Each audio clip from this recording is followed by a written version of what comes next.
One of the things that I watched an interview that you did at one of the boat shows a couple of years ago, and it was interesting because you said that people come to you because of the flair. And you spoke about the first boat that you made in 2000. One of the first boats you made in 2008, you painted black. And we're talking about an industry that even today, so many boats are white. And you're seeing more. And then all of a sudden, Midnight Express comes out with this black boat. I look at this boat and I think about this customization, and I'm a detail-oriented guy. And I'm like, damn, details matter because everything in here is so detailed. But everybody kind of went crazy when you came out with this new black boat. How did that change people's perspective of what you can actually do with these things? Yeah, so I think it just changed people's perspective that the boat doesn't have to be white. It doesn't have to be a blue hull side with a white deck or a white hull side with a white deck.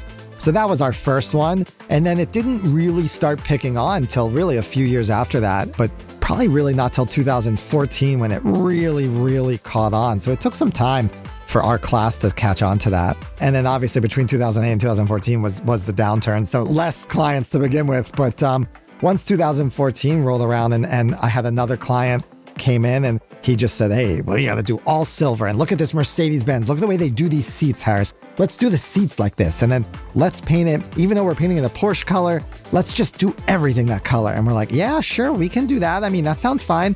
And then as soon as that boat came out, it really just sparked our clients. And it's been, I still believe it's a hallmark of what we build. We rarely build white gel coat boats. They're almost always full paint. And that's really what sort of epitomizes Midnight Express design at the moment. How many lines of boats are currently available? Yeah, so I make the 34, I make a 37, I make a 39, I make a 43, I make a 60. And we are just about to put our first 52 on the water in the next 30 to 60 days. So that's sounds like a super follow-up exciting episode. Yeah, we haven't marketed it. We haven't told anybody. We have a bunch sold to our existing clients. We haven't put on our website. We have done nothing for it in terms of letting anyone know except for our existing clients already. So it'll be awesome. This is the first time I've ever talked about it outside of our existing clients. We have the exclusive. Right, yeah. That's it. So, mark that down. The Jedburgh podcast has the exclusive on the next line. We'll have that in the water soon. And that is really just going to be a spectacular boat. I'm super excited for it. And marketing is something that you haven't had to do a whole lot about. I mean, these things really just bring, the visualization itself brings clients. Yeah. So early on, we were doing a lot of traditional advertising in the traditional magazine publications out there. And wow, do they get expensive, wildly expensive. And we weren't really seeing many calls from it, the occasional. And then really social media has been huge for being able to market the boats without having to spend money. We don't boost posts. We don't do anything. And our Instagram following has just naturally evolved to where it is. And we have, hundreds of thousands of followers. It's like 273,000 yeah, it's or a something lot right now. And we get millions of views on some of these videos and stuff. And it's been great.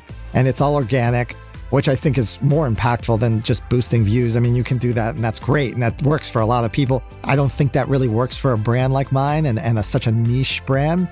For every 100 people I hit, 100 of them probably have no interest in it, or 99.99, don't have interest in it. So we don't throw many marketing dollars out there, but social media has been very impactful. I actually listened to a podcast the other day with someone, a Miami guy who's a big Miami person, and he was saying how social media for him has been just massive. And it hit home even more, even though I knew it was big for us, it hit home even more when he said it.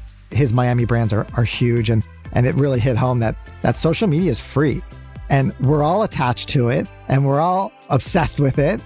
And it's easy to just go reach hundreds of thousands or millions of people within seconds. As long as you have good content. You got to have good content. Content's super important. We have a full-time videographer, photographer, and we always talk about content. Create more content, create new content.